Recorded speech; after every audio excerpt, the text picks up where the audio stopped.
Hi అండి. నా చిన్నప్పటి నుంచి చూస్తున్నా. నేనే కాదు మా పేరెంట్స్, ఆపై పెద్దవాళ్ళు కూడా ఇంటికి ఎవరైనా వచ్చినా, ఏ పండగలొచ్చినా హ్యాపీ మూమెంట్‌ని షేర్ చేసుకోవాలన్నా వెంటనే చేసేది సేమియా పాయసం. సిప్ చేసే ప్రతి స్పూన్‌తోని హ్యాపీ మూమెంట్‌ని ఫీల్ అవుతూనే ఉంటాం. ఆ కమ్మటి సేమియా పాయసాన్ని ఎలా తయారు చేసుకోవాలో చూసేద్దామా? దీనికోసం ముందుగా బౌల్‌లో అరకప్పు వరకు సగ్గుబియ్యాన్ని తీసుకోవాలి. దీన్ని నీళ్లు వేసి బాగా వాష్ చేసుకొని, మళ్ళీ ఒక కప్పు వరకు నీళ్ళను వేసి పావుగంట సేపు నాననివ్వాలి. పావుగంట తర్వాత సగ్గుబియ్యం నానుతుంది. ఇప్పుడు స్టవ్ పైన కడాయిని గానీ, ప్యాన్‌ని గానీ పెట్టుకొని నెయ్యి వేసుకొని, నెయ్యి హీట్ అయిన తర్వాత బాదం అలాగే జీడిపప్పుని వేసి కొద్దిగా ఫ్రై చేసుకోవాలి. ఇవి కాస్త వేగిన తర్వాత కొద్దిగా కిస్మిస్ అలాగే కొద్దిగా ఎండు కొబ్బరిని వేసి ఫ్రై చేసి తీసి పక్కనుంచుకోవాలి.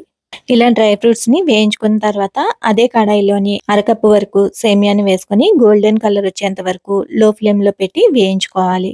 ఇలా వేగిన తర్వాత ఈ సేమియాని తీసి పక్కన పెట్టుకొని, ఇప్పుడు అదే కడాయిలోని నానబెట్టుకున్న సగ్గుబియ్యాన్ని వాటర్‌తో సహా వేసుకోవాలి.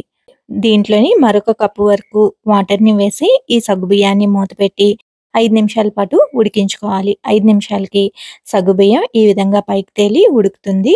ఇప్పుడు దీంట్లోని వేయించుకున్న సేమియాను కూడా వేసి మరొక 2, 3 నిమిషాల పాటు ఉడికించుకోవాలి. చూసారు కదా! ఈ విధంగా ఉడికిన తర్వాత ఇప్పుడు దీంట్లో స్వీట్ అనేది యాడ్ చేసుకోవాలి. ఇక్కడ నేను బెల్లాన్ని, పంచదారని రెండింటిని యూజ్ చేస్తున్నాను. ఒక కప్పు వరకు బెల్లాన్ని, పావు నుంచి అరకప్పు మధ్యలో పంచదారని వేసుకున్నాను. దీన్ని మీరు పూర్తిగా బెల్లంతో చేసుకోవాలి అన్నా, పంచదారతో చేసుకోవాలన్నా కూడా చేసుకోవచ్చు.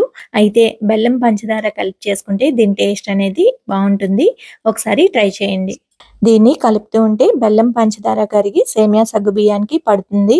దీంట్లోని కొద్దిగా ఇలాచీ పౌడర్‌ని వేసి కలుపుకొని, చివరగా డ్రై ఫ్రూట్స్‌ని కూడా వేసి ఒకసారి కలిపేసి స్టవ్ ఆఫ్ చేసుకోవాలి. ఇప్పుడు ఈ పాయసాన్ని కొద్దిసేపు చల్లారనివ్వాలి. పూర్తిగా చల్లారనవసరం లేదు. కొద్దిగా చల్లారితే సరిపోతుంది. దీంట్లోని కాచి చల్లార్చిన పాలని 3 కప్పుల వరకు వేసుకోవాలి. కన్సిస్టెన్సీ అనేది ఇంకా చిక్కగా కావాలి అనుకుంటే 2:30 కప్పుల వరకు పాలని యాడ్ చేసుకుంటే సరిపోతుంది. 3 కప్పుల పాలని యాడ్ చేసుకోవడం వల్ల చల్లారిన తర్వాత కూడా కన్సిస్టెన్సీ అనేది చిక్కబడకుండా ఉంటుంది. ఈ టేస్ట్‌ని ఇంకా బెటర్ చేయడం కోసం కొద్దిగా కండెన్స్డ్ మిల్క్‌ని అయితే వేసుకుంటున్నాను. ఇది కంప్లీట్‌గా ఆప్షనల్ అండి. కండెన్స్డ్ మిల్క్ లేదు అనుకుంటే మరొక పావు కప్పు వరకు బెల్లాన్ని గానీ, పంచదారని గానీ యాడ్ చేసుకోవాలి. ఇదంతా ఒక్కసారి కలిపేసుకుంటే సరిసాటి లేని సేమియా సగ్గుబియ్యం పాయసం రెడీ అయిపోతుంది.